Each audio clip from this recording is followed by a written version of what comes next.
Hey folks, even though I am in no way, shape, or form a political content creator solely, and I don't really like I do obviously talk about those things, and I do get rather heated about them.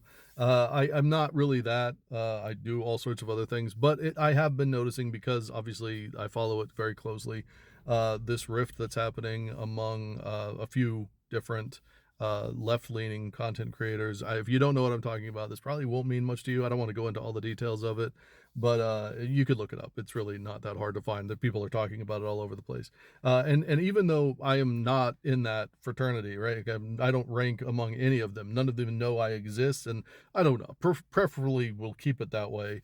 I just wanted to say it is kind of shitty, just as a kind of a stepping back and kind of seeing the macro of the whole thing.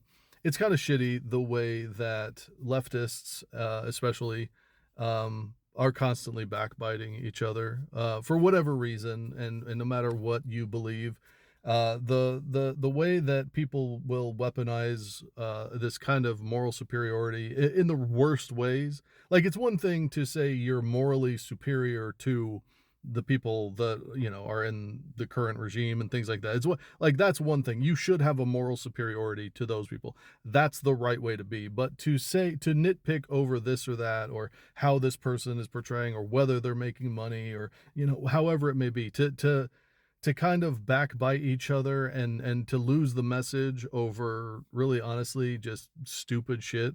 uh it gives you a really solid understanding of why my side loses, why our side, the left and liberals, and the fact that there is so much infighting amongst us over just the dumbest shit you can possibly imagine is exactly why we do lose, and we will continue to lose, because instead of having solidarity, instead of trying to understand somebody, instead we decide to take to the internet and say, well, you did this, and that means that you're obviously not on the same team as me. Well, that's not really what that means. Like, everybody goes about it their own way. I've talked about this in the past, how, like, one of the most important pieces of media created in the past, I genuinely believe this, in the past 25 to 50 years, is Andor. And the reason why, among others, is that it really does illustrate how so many different people have to come together to really kind of create the foundation of what ends up being the rebellion.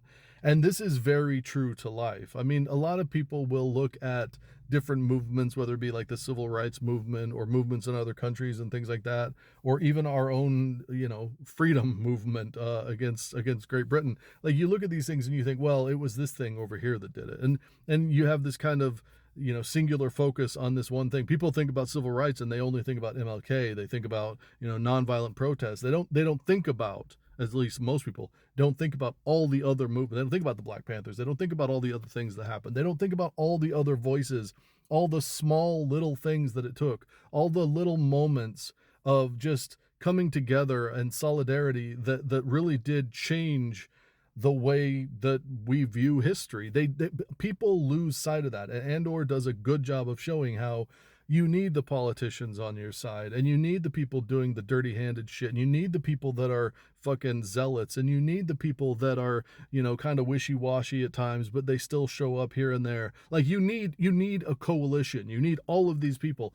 And when we drive a wedge between groups, when we say, well, you said this, and I don't like the way that you went to this party, and I don't like, well, now I don't like you because you, and like, just, it's just so fucking stupid, and it just makes the whole thing fall apart. Like, it really does. uh we need to be boosting each other. We need to be lifting up voices. We need to be talking about these things, and we need to address these issues, right? These issues need to be addressed in a real, tangible, actual way that creates movement to come together, not to split people apart more. And all I've seen now are creators lashing out saying, well, we did this and we did this, and you don't understand it and you don't get it, after another creator said, you shouldn't be doing this and I don't agree with you. Neither side is right. Like, in my opinion, neither side of this is right.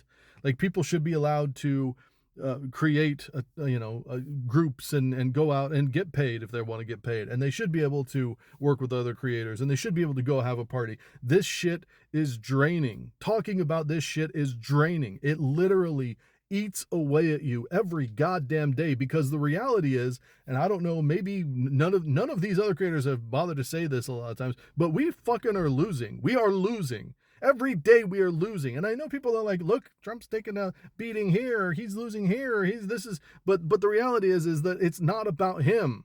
Like, well, yeah, you can look at him and be like, oh, look at the losses he's suffered, but the people that empower him are getting everything they want while you're looking at him. So it's crazy to me that as we're literally ceding ground because everybody's backbiting and infighting, that they don't seem to understand that coming together is really honestly the only solution, the only answer. And it's frustrating, and it's, disconcerting and demoralizing, because how do you bring them together? They're not going to listen to somebody like me.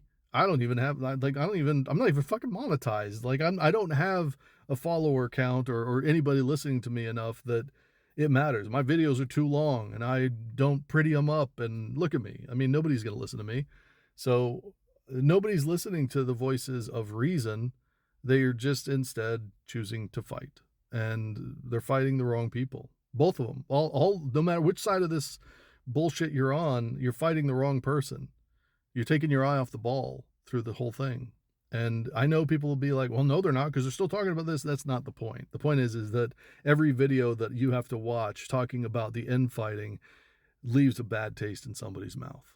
And maybe this is hypocritical to say, but perhaps these are discussions that could be had in a private way, so that you can then turn and face the enemy on a united front.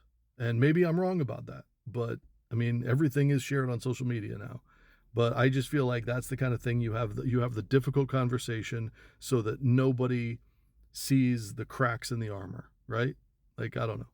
Anyway, that's just my opinion on it, and not that anybody cares. Take care of yourself. Take care of others. I'll talk to you soon.